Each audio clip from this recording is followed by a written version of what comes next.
حديث نمبر 43. حدثنا علي بن حجر قال حدثنا شعيب بن صفوان عن عبد الملك بن عمير عن إياد بن لقيط العجلي عن أبي رمثة التيمي تيم الربابي قال أتيت النبي صلى الله عليه وآله وسلم ومعي ابن لي. ٹھیک ہے. قال فأريته. حضرت ابو رمثہ کے بارے میں لکھیے، یہ بھی صحابی ہیں. ابو رمثہ رفاع بن یثربی التیمی. ابو رمثہ رفاع بن یثربی التیمی. جیسا کہ ہم بتائیں کہ بنو تیم قبیلہ ہے، بنو تیم قبیلہ ہے، اور سیدنا ابوبکر صدیق رضی اللہ تعالیٰ عنہ بھی بنو تیم سے ہے، تیمی ہے. لیکن یہ تیمی الگ ہے. بنو تیم جو تیمی کہلاتے ہیں وہ دو لوگ ہیں. ایک قریش کی تیم ہیں، قریش میں قبیلہ ہے بنو تیم جس سے حضرت سیدنا ابوبکر رضی اللہ تعالیٰ عنہ ہے. یہ الرباب، قریش کے مقابل میں ایک قبیلہ تھا الرباب، تو یہ تیم الرباب سے ہے. یہ تیم و قریش سے نہیں ہے، یہ تیمی ہے لیکن تیم الرباب سے آپ ہے. ٹھیک ہے. آپ بھی کوفہ شفٹ ہو گئے تھے، کوفہ میں رہتے تھے، اور حضرت ابو رمثہ رضی اللہ تعالیٰ عنہ کی تاریخ وفات مجھے نہیں ملی. ٹھیک ہے.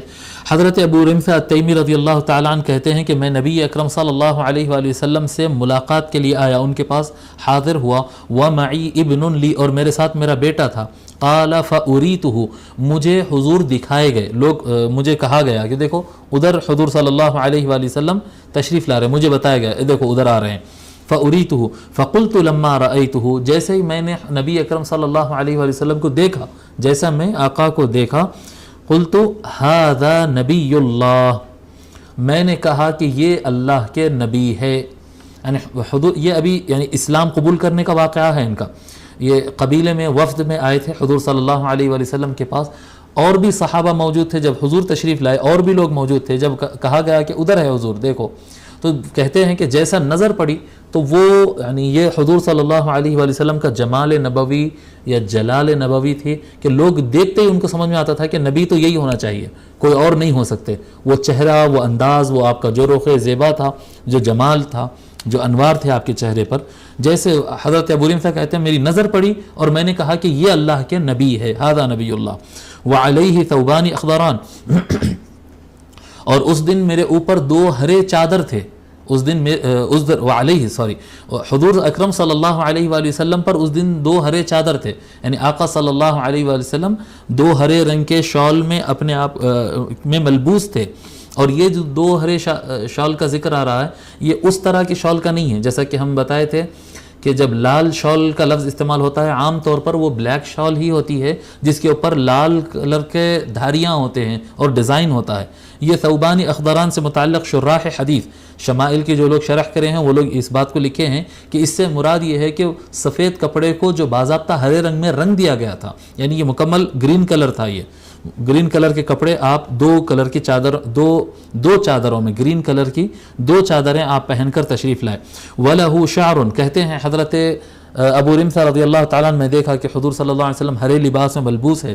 وَلَهُ شَعْرٌ قَدْ عَلَاهُ الشَّيْبُ، اور ان کے بال ہے جس میں اوپر حصے میں یعنی ادھر صدغین میں اور یہ سامنے کے حصے میں اوپر حصے میں تھوڑی سی سفیدی نظر آ رہی تھی. وَشَيْبُهُ أَحْمَرُ، اور کہتے ہیں کہ ان کی جو بالوں کی سفیدی تھی، بالوں میں جو سفیدی آنا تھا اس میں لالی تھی. وہ ایک دم بالکل وائٹ نہیں تھے بلکہ اس میں تھوڑی سی لالی تھی. اب اس کے بارے میں دونوں باتیں ہو سکتی ہے.